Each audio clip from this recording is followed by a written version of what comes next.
Hello. Hello. Hello. How are you? I'm well. How are you? Good. Thank you so much. It's really honored to speak with you today. Thank you, Ken. I'm looking forward to today. Is my lighting okay? Do you need more light? I think it's okay. Okay, good. So you with a cute Yes, I am. baby. She came up. This is Lolly. Hello. Hello. Hi. She's a very sweet addition to my family. She's a rescue. Rescue. Lovely baby. Yeah. So where are you in Japan? I'm in Kanto Prefecture. It's a 1 hour and a half drive from Tokyo. Okay. Have you been to Japan before? No, but I was to Hong Kong and I was to the Philippines. Okay. And we considered going to Japan, and for some reason we didn't go there. But I did look at, I've studied your map. Oh yeah. Yes, Jill, you are very famous in Japan. You know that. Oh, well, NHK. NHK, okay, TV program. Yeah. Yes, NHK made me, I think, more or less famous in your country. So that's exciting to know. That means I should come and visit. Yes, you are very welcome to our country. Thank you. That's good to know. I would love to come to Japan. I know that I have had several people speak with me about mental health concerns in your country.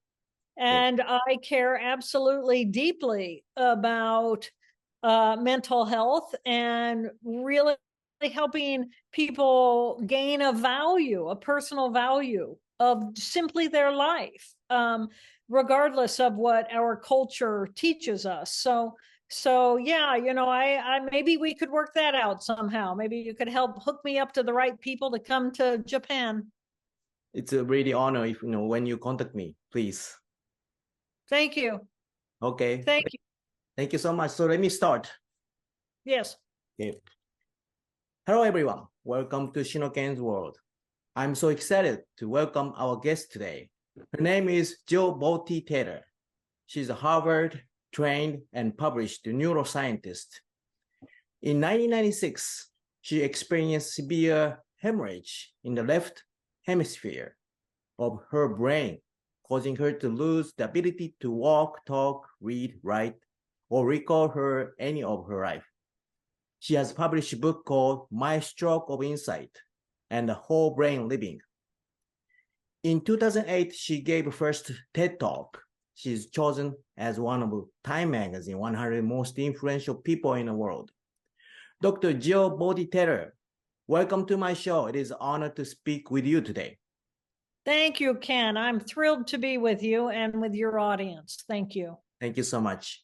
So you have experienced brain disorder in 96 and the blood vessel exploded and your left brain were damaged. But because of that experience, you learned the real right brain function. Could you share us your experience?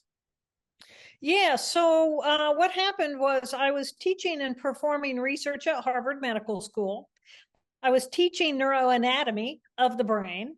And then I woke up one morning and I was experiencing a major hemorrhage in the left half of my brain. So through the eyes of a neuroscientist, I got to watch my own brain completely deteriorate in its ability to process information. And it was through the eyes of a scientist. It was quite a fascinating experience. But fortunately, I did survive, even though I could not walk, talk, read, write, or recall any of my life. So it was a devastating stroke. And when I awoke later that afternoon, I was simply grateful to be alive. Wow. And you felt, by using right brain, what did you feel? You mentioned in the TED Talk that you felt the love and energy. So the two hemispheres process information in different ways. And the left hemisphere thinks linearly across time. and it has language. And so as the left hemisphere disappeared, I lost language, I lost my past, I lost my future, but I also lost a group of cells in my left hemisphere that define the boundaries of where I began and where I end. And so as the left hemisphere went offline, all I had was a right hemisphere for information processing. And the right hemisphere is all about the right here, right now, present moment. No past, no future, and no individuality. So I, Jill Bolte Taylor, the ego center, died that day. And in the absence of a past, a future, an individuation, an identity, I felt that I was expansive and open and literally as big as the universe. And in that level of consciousness, I felt this incredible awe for the fact that I have life at all, and this gratitude that I am alive, and this collective consciousness that I am connected to all life on the planet. So it was really a beautiful state of euphoria. Wow. So we were taught that, we have only right brain, left brain, and the left brain do the logical things. Right brain is the only image. But you mentioned in the book, we have a 4 character. Yes. So at an anatomical level, I think about the cells that make up the human brain. And the cells that make up the brain, the difference between a mammal and a reptile is the addition of new emotional tissue on top of circuitry that is pretty much on or off circuitry. I breathe, I eat, I go for shelter, I mate. These kinds of things are at a reptile level. But new tissue gets added on top, which is the emotional tissue. So the difference between a reptile and a mammal is the addition of this emotional limbic tissue. And then the difference between a typical mammal and a human is the addition of new tissue on top, which is specifically for thinking. So as I think then about the human brain, we have 2 emotional groups of cells, 1 in each hemisphere. And then we also have 2 thinking modules of cells, 1 in each hemisphere. Right. And they all do very specific skill sets. And as skill sets, they ultimately result in 4 very distinctive characters that we all have. And getting to know and differentiate these 4 different parts of who we are is like the difference between having a hand that we can use to push and pull things versus having fingers, distinguished fingers that we can differentiate to use very specifically. So the same becomes true for the brain. We don't just have a brain where everything's flopping around in there and I have this idea and that idea and this emotion and that emotion and blah, blah, blah.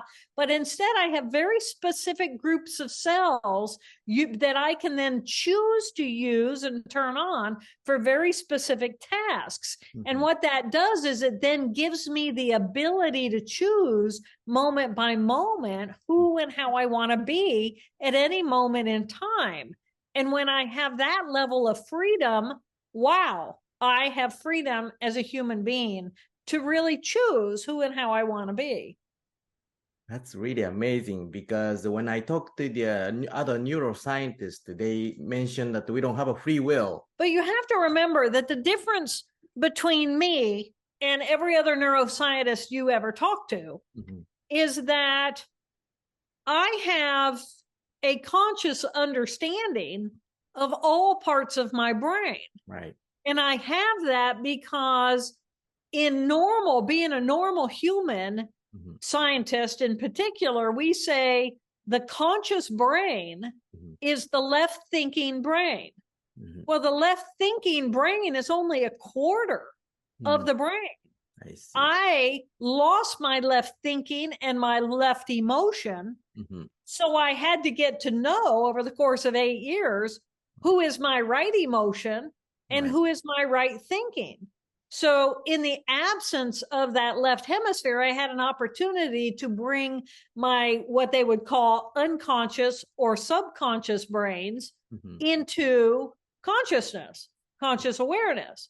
So by getting to know all four of these parts of my brain, my whole brain is conscious. I'm not just existing with a single character profile. So if all I have is a single character profile, it's easy to say I don't have free will because I don't know anything other than my one character. It's the only part that I've differentiated.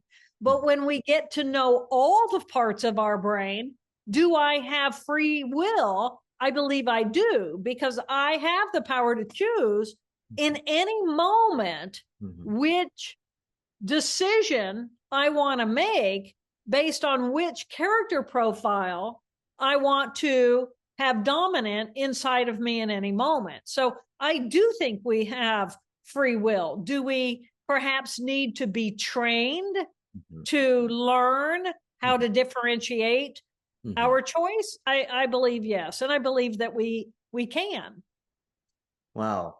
So you mentioned that you no longer interested with the climbing the using left brain because the right brain is based on the love and oneness. Absolutely. Now, let me say, I do not choose to not use my left hemisphere. Okay. What I do is I choose to not let my left hemisphere dominate my life. I see. So, because the right hemisphere, if the right hemisphere doesn't have a me, the individual, and all it has is the present moment. And in the present moment, there are no boundaries. So I feel connected. My atoms and molecules are connected to all the atoms and molecules in the universe. In that state of being, I experience a blissful euphoria. And I can choose to feel that at any moment in time because I know what that feels like. And I know how to get there.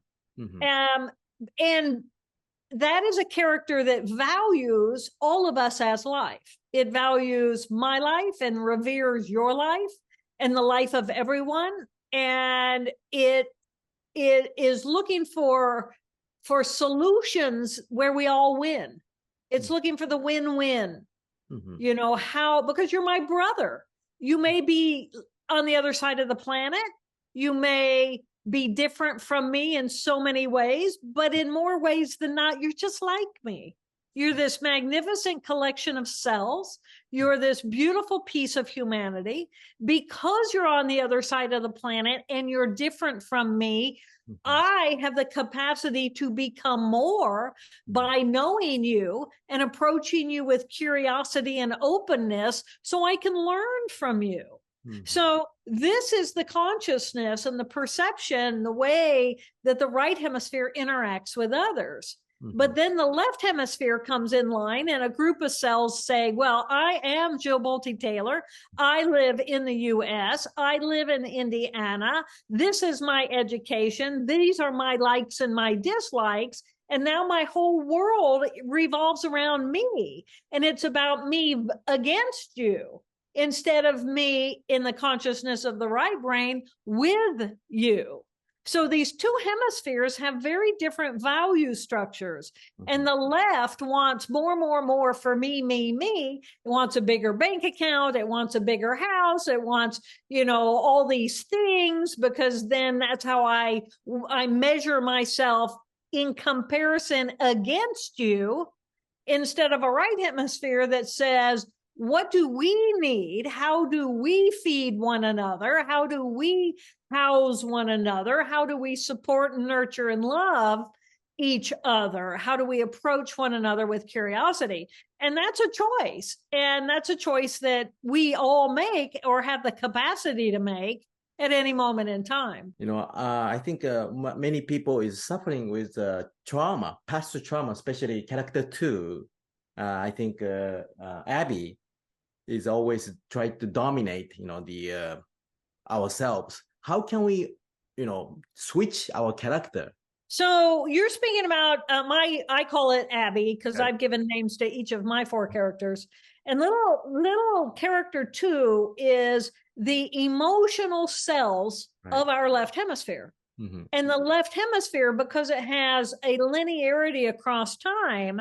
I mean, just think about we are capable as human beings of not just existing in the present moment, but somehow this miraculous conglomeration of cells can think about something that happened before and project our brains into a predictable expectation of a future. I mean, just imagine, I mean, the miracle of what we are as a cellular life is one thing, but to think that we have this capacity to shift ourselves out of the present moment into a past or a future, to me, this is just mind-blowing, right? I mean, it's like, wow, if you don't even just look at yourself in the mirror and go, wow, oh my gosh, I'm capable of remembering, why did I choose to put these shoes on this morning, right? I have that capacity because there are cells capable of stepping out of the present moment and remembering. I mean, it's the miracle. Oh my gosh. So when you live your life in awe of this miracle that we live a life that is completely different than if we live our life caught in the pain of our past. Now, the pain of our past is very important because when we experience pain, it brings our conscious awareness to the problem.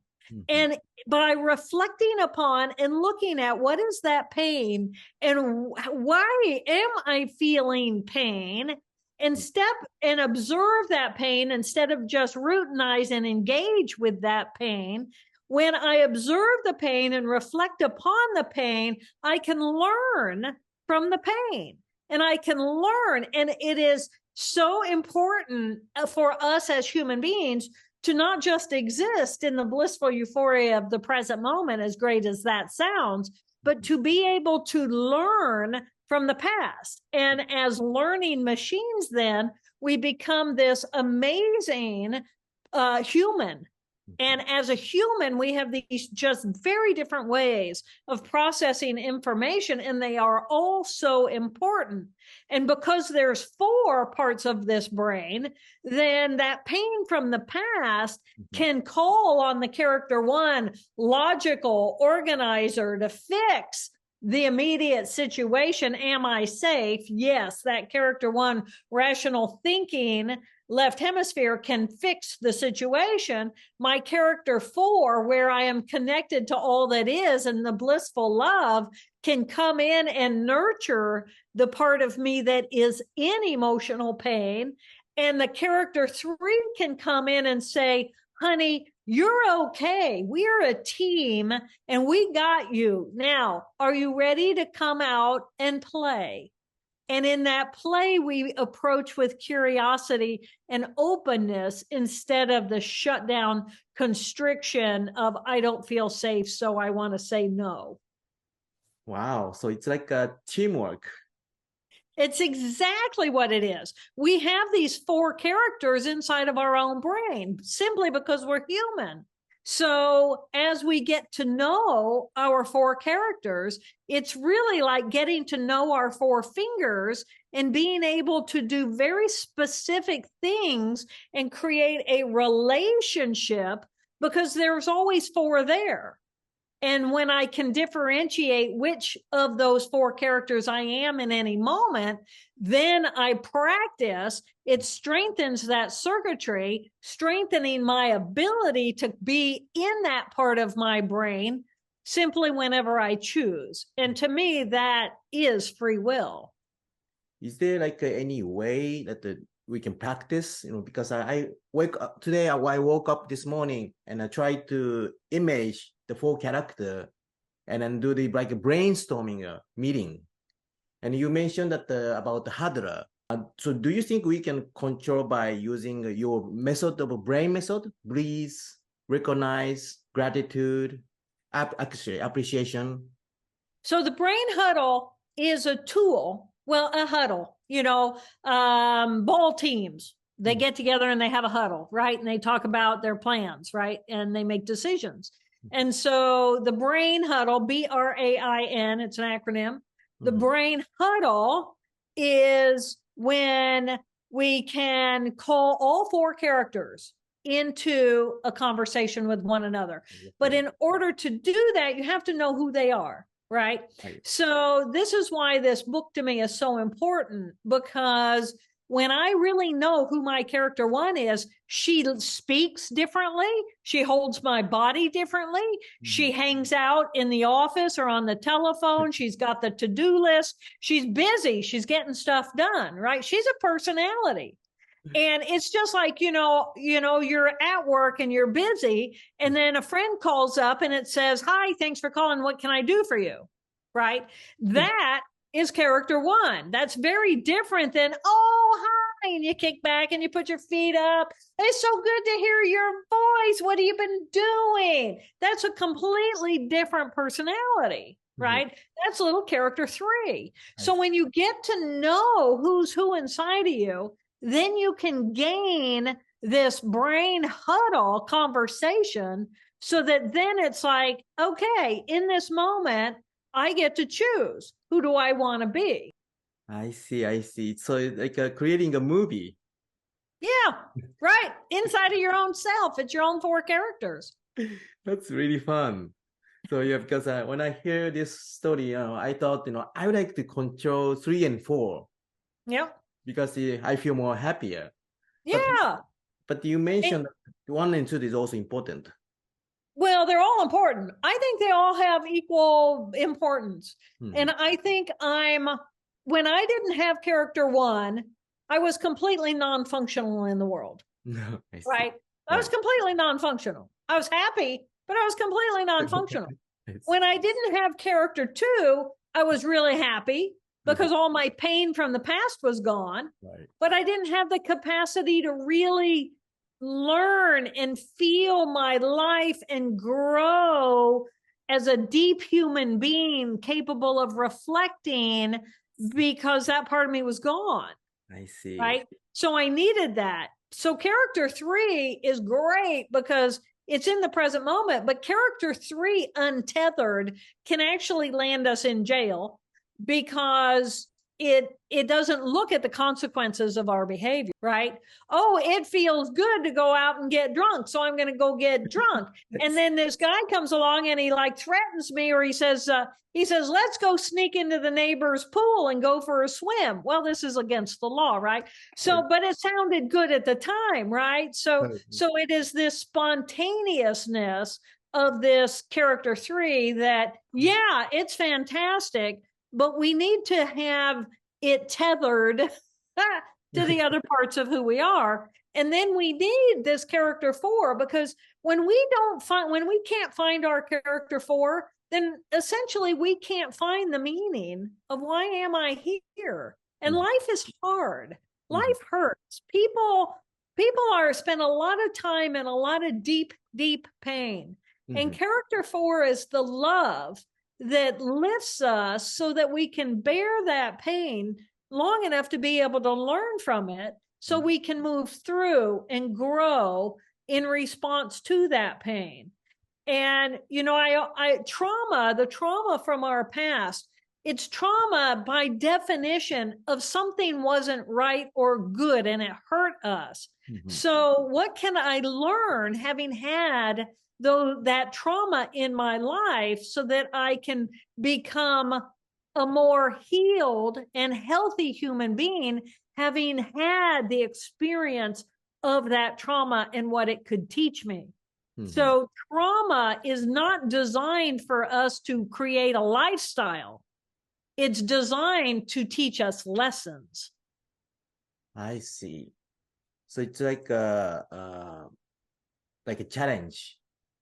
It is. It's an opportunity for growth. I mean, when I had my stroke, and I was a Harvard, professor, and boom, in the course of 4 hours, I was all but dead. I mean, I was cognitively an invalid. Emotionally, I was gone. I was nothing but a heavy body that felt like a ton of lead in a bed, and I just hadn't died.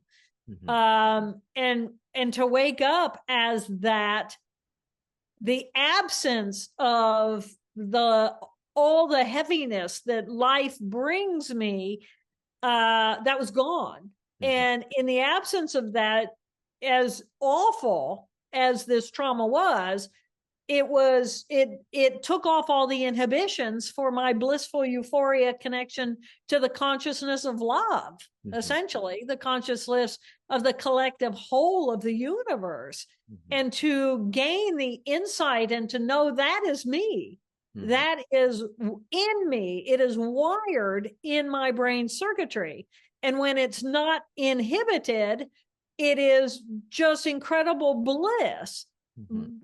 Do I have the capacity then to regain the left hemisphere skill sets of deep emotion and pain, as well as a rational thinking brain that relates me to the external world? Do I have the capacity to regain that and keep this understanding that this love is in me and that I'm wired for it, and that I can purposely then choose to inhibit my characters 1 and 2 of my left brain and to live that love and to live my life from that love and to bring that character forward in the world using the other skill sets of the other parts of my brain.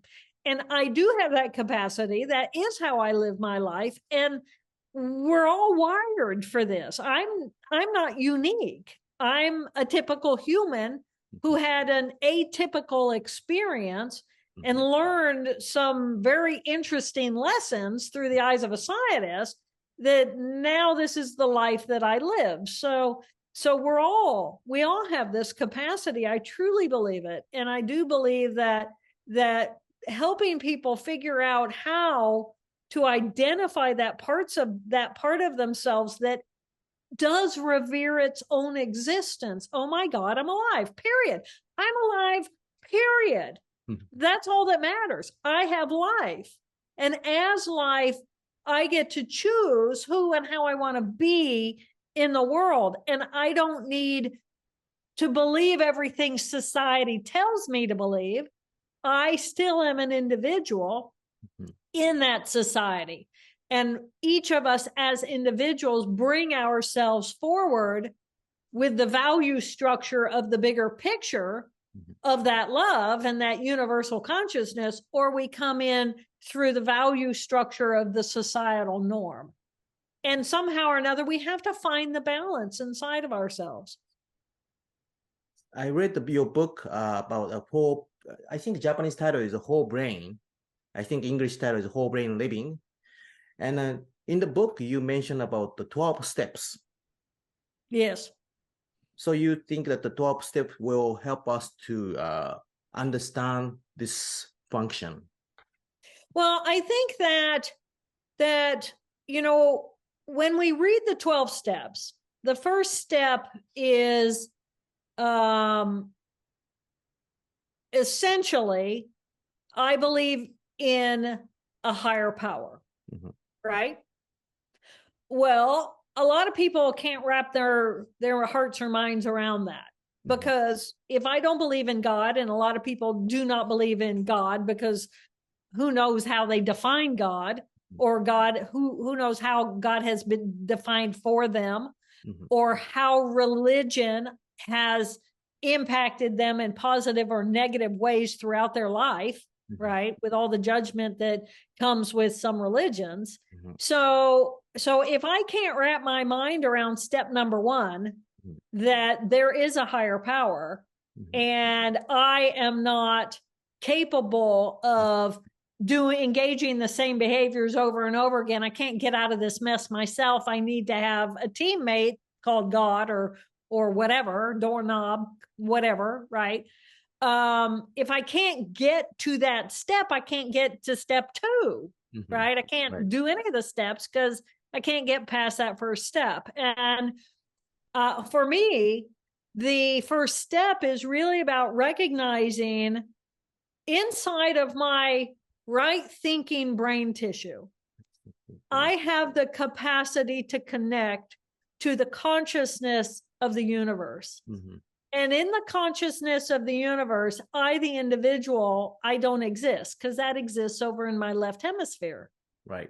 So in the absence of me, the individual, there is a consciousness of love. Mm-hmm. And in that consciousness of love is a reverence for my own life. I am organic. I am alive. And my love, the possibility that I exist at all can be seen as that higher power, that higher consciousness. But it's right there inside of my own head. Mm-hmm. I have the capacity to connect with that which is beyond me because I am programmed at the level of that group of cells to have that experience. Mm-hmm. And for many people who can't jump from, I believe I am not capable of solving this problem myself, I need help from God. Mm-hmm. Well, it's different when I realize that what God is a consciousness of cells that I am. This is me. This is a part of me. So it doesn't give the power to something outside of myself. Mm-hmm. It gives the power to a part of myself that is connected to something beyond. Right. And all of a sudden, it's like I can accept that, mm-hmm. and I can make it into the next step, mm-hmm. and then the next step, and mm-hmm. then the next step. Mm-hmm. And as we break down the different steps and the different characters inside of our own brain, it's really the hero's journey. You know, there's so much spoken about the hero's journey. And the hero's journey is essentially, I am a human, I am conscious, I'm in my left thinking tissue, and I have an ego, and I'm having a relationship with the external world. And this is my life. Mm-hmm. And then I have a yearning. I have a calling to learn something mm-hmm. deeper beyond simply what I am. Mm-hmm. So I might have a lot of money. I might have a big house. I might have whatever, but there's a void inside of me. There's something missing. I'm not happy because mm-hmm. that stuff doesn't bring me happy. It just brings me more, right? And there's a difference between more and happy. Right. So in order for me to experience true joy, I go on a journey. And the journey is to move into the present moment consciousness where I lay myself down. And I lay myself down by battling my monsters. And my monsters are the character 2 or left emotional tissue that are all my fears. Mm-hmm. Well, I have to drink because if I don't drink, then blah, blah, blah. Or I have to, I need this pill because I have anxiety and I need to get rid of my anxiety. Or you know, whatever the fears are. Mm-hmm. And those are the monsters. And I have to be willing to put down my monsters mm-hmm. and not make it about me anymore. It's not about me. It's about, I'm going to set me aside. I'm going to set my ego down, and ego is in that left hemisphere. I'm going to set me down, and I'm going to walk in the present moment into the consciousness of the bigger picture of humanity. Mm-hmm. And that's when I become more expansive, mm-hmm. and I find the present moment is where my joy is, mm-hmm. and where my love is, mm-hmm. and where my connection mm-hmm. to true connection with others mm-hmm. is. And it's a part of me. And it may be my God, it may be my whatever you are comfortable calling it, mm-hmm. but it's a consciousness that's inside of me, allowing the wholeness of what I am to be. And that's the journey. I journey to mm-hmm. this feeling of collective whole. How do I bring me to the story of me? And then once I have achieved that, then what do I do with it? Mm-hmm. Because now I'm technically, call it enlightenment, call it awake, call mm-hmm. it whatever you want to call it, whatever you're comfortable calling it. I have found God. I have found nirvana. I have found euphoria. I have found deep inner peace. I have let my monsters set aside, and I have come into a real awareness in all that I exist. Oh my gosh, here I am. So now I'm here. Well, I don't want to leave here, right? Because who wants to leave this? This is the blissful euphoria we all seek when we do yoga, or when we meditate, or when we engage in prayer, or we do mantra, whatever it is we do as tools to preoccupy that left hemisphere so that we can find this peace of the present moment. So then we have found that peace, and this is in the 12 steps. But then what do I do with it? I either keep it to myself and just stay there and become non-functional, or I go back, I bring it back to the world. I bring the good word essentially back to the world. And in bringing it back to the world, one of the steps is then near the end for me to share what I have gained with others, so that they can see that this is a journey that we can take, that you can take. I have taken it, and let me give the journey and my experience to you so you can have the journey and find your peace. So that if we're managing an addiction, then whenever my character 2 says, I want to drink, I want to drink, I want to drink, or I need a drug, or I need this, or I'm devastated and I want to commit suicide, right? Whatever that is, that I have the capacity to step beyond my monster, whatever that was, and to find this connection to all that is. So the power of the 12 steps is a beautiful, beautiful program. And what I do then is what we essentially just did was then I related to the 4 different parts of the brain and how integrated we are in that conversation based on the anatomy of who we are. It's really amazing. Thank you so much. And you in the book, you mentioned about a soft one and a hard one. What the difference? So if you look at the left hemisphere, and the left hemisphere says, I am an individual. I am an individual, and I have linearity across time. And I have emotions, which is all the pain from my past. And all my fears and all my angers and all my traumas and all whatever's in there, all my monsters.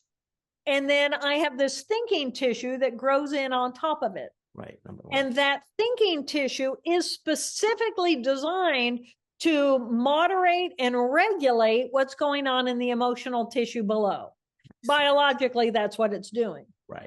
So if my character 1, which is my rational thinking brain, if this is pure thought, then it is pure rational. It's not mean.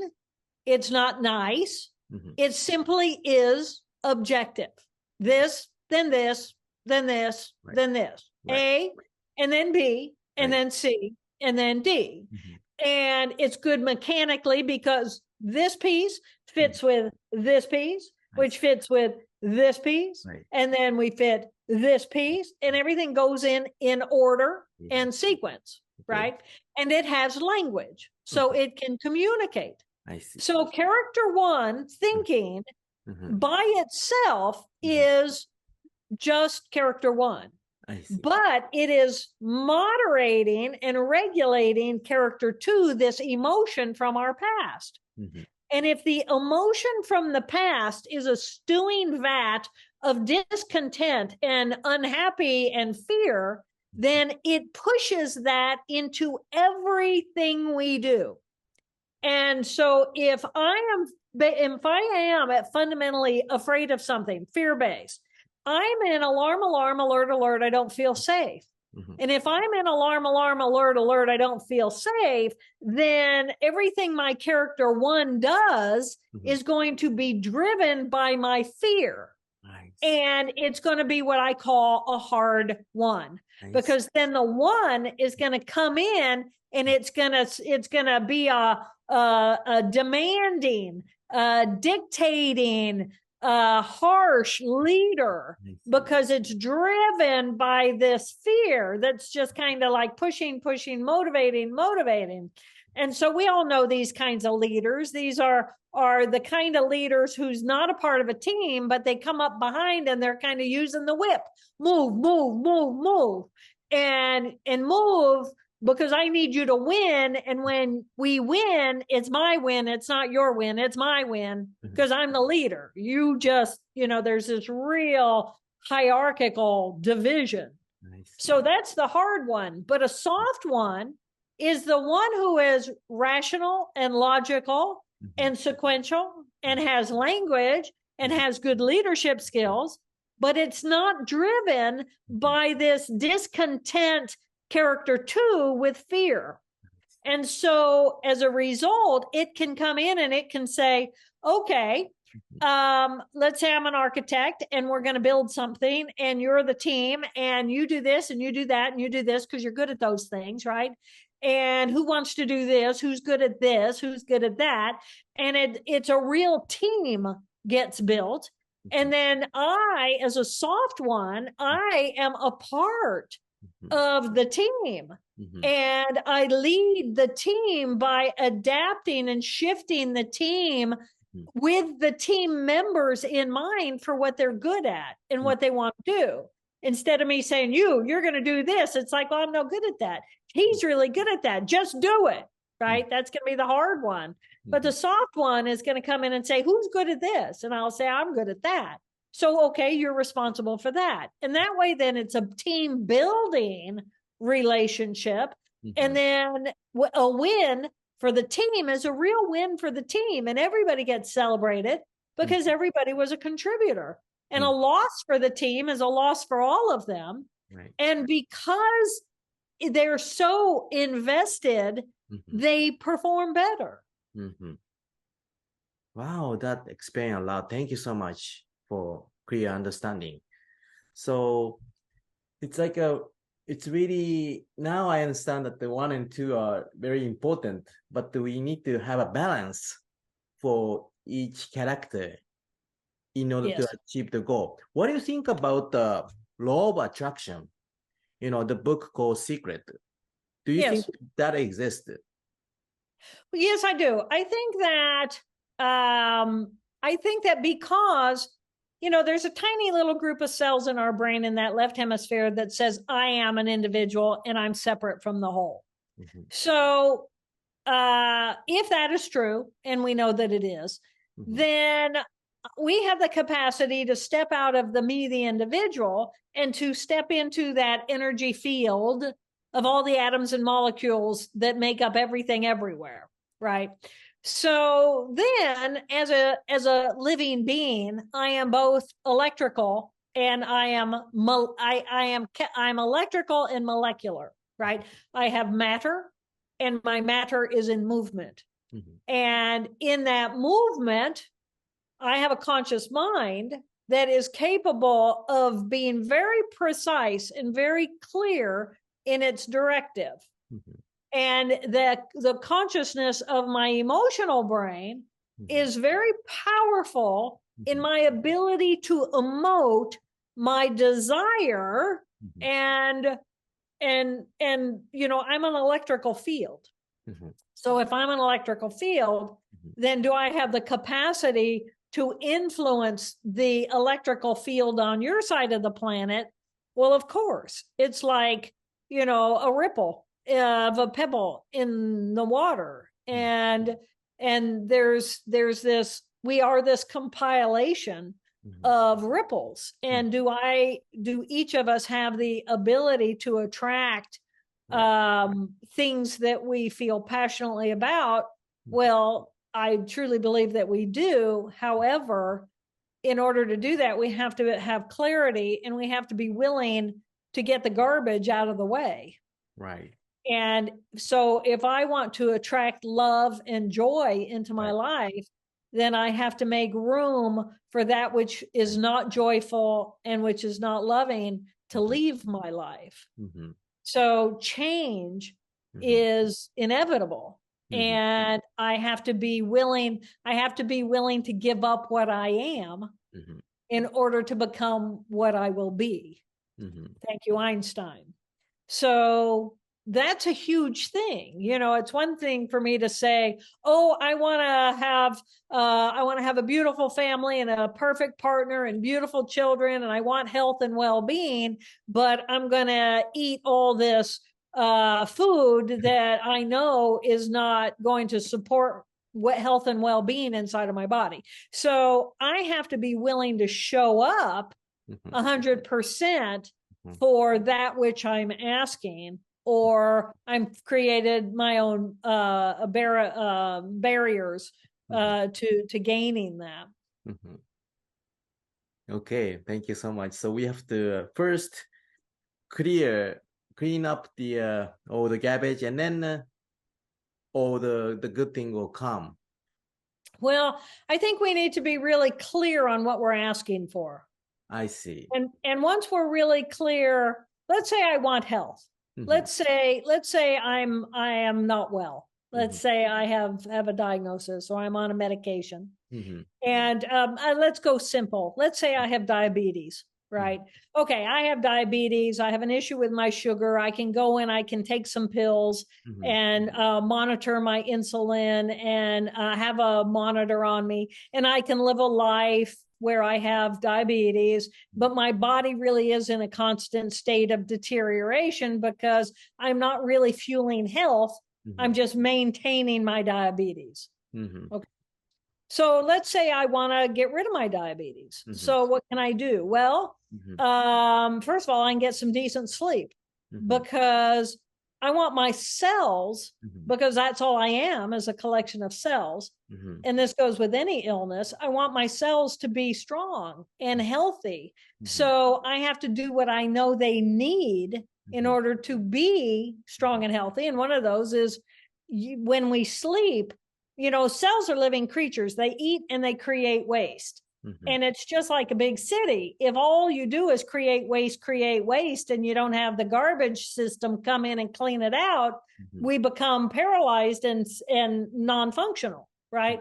Well, the same thing is true for brain cells and cells in your body. When we go to sleep, it's when the garbage cleaners come in and clean out the waste. So that's why sleep is so important, number one.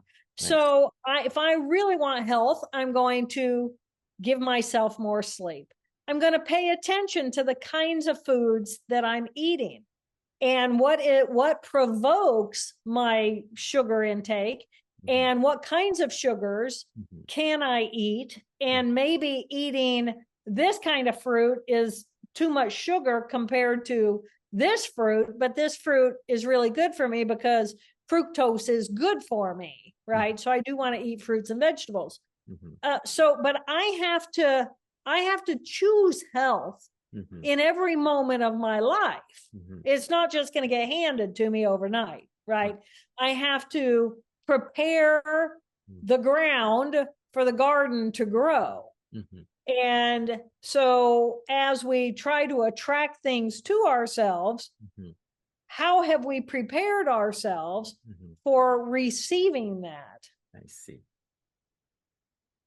Okay, thank you. So we have to take an action with a more clear, like a goal setting. Yeah. Okay. Exactly. Yeah, and then we really have to be completely invested in it, in what we want. If we really want it, we will create the change that we need in order to attract it. And then, you know, I set up the energy field, and you know, what are we? We're electrical beings. We are frequency and vibrational energy. And get rid of that me again, that little ego that says I'm an individual. It says, no, I'm a part of the collective whole. So, but I have to be willing. Again, I'm going to do this quote. It's my favorite quote. I generally end my emails with it. I must be willing to give up what I am. I must be willing to give up what I am in order to become what I will be. That's really nice.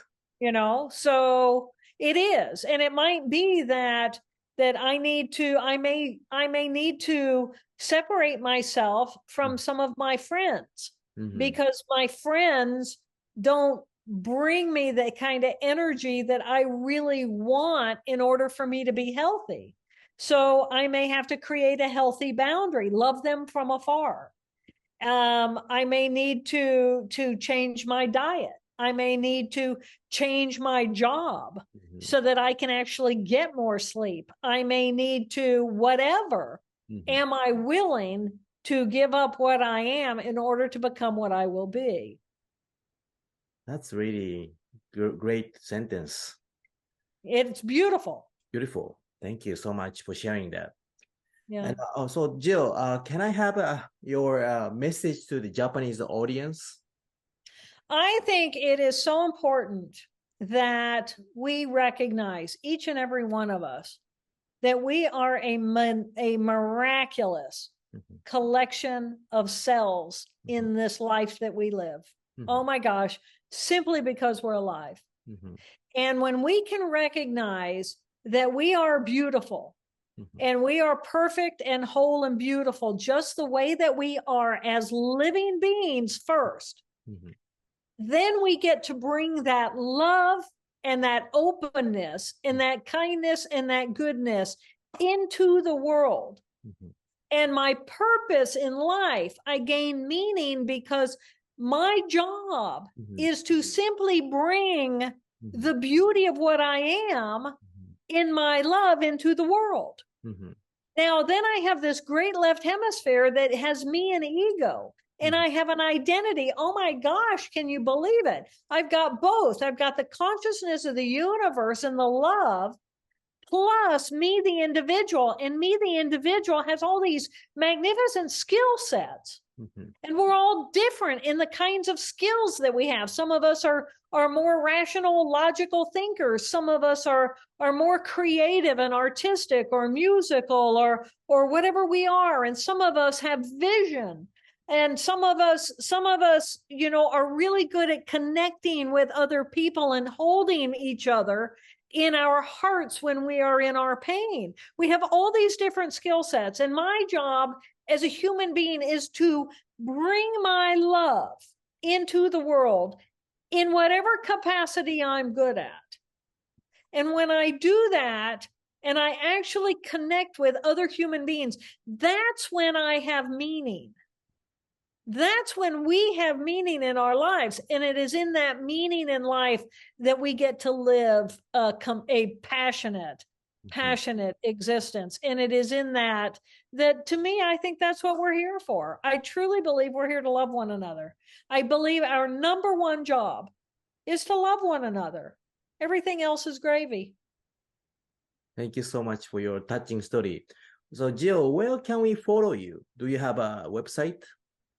I have a website, drjilltaylor.com. The books are easy to find on Amazon or wherever books can be found. And I really encourage your audience, anybody listening, if you have not watched my TED Talk, go to TED.com, TED.com, and look up My Stroke of Insight, Jill Bolte Taylor. It was the first TED Talk to ever go viral in the world. So Ted and I kind of got famous together, and that was a long, long time ago. But it's a beautiful example of what happened to me in 18 minutes or less. And I just wish for everyone peace inside of their hearts so that they can bring the best of themselves into the world as a community, as a collective whole of humanity. I believe human life, we are so beautiful. We are so beautiful, and our potential is so magnificent. And we are evolving into this whole brain living opportunity. And I just, I'm so grateful that you let me speak with you today. And I do hope one day I get to come to your beautiful country and meet your beautiful people. Thank you so much, Jill.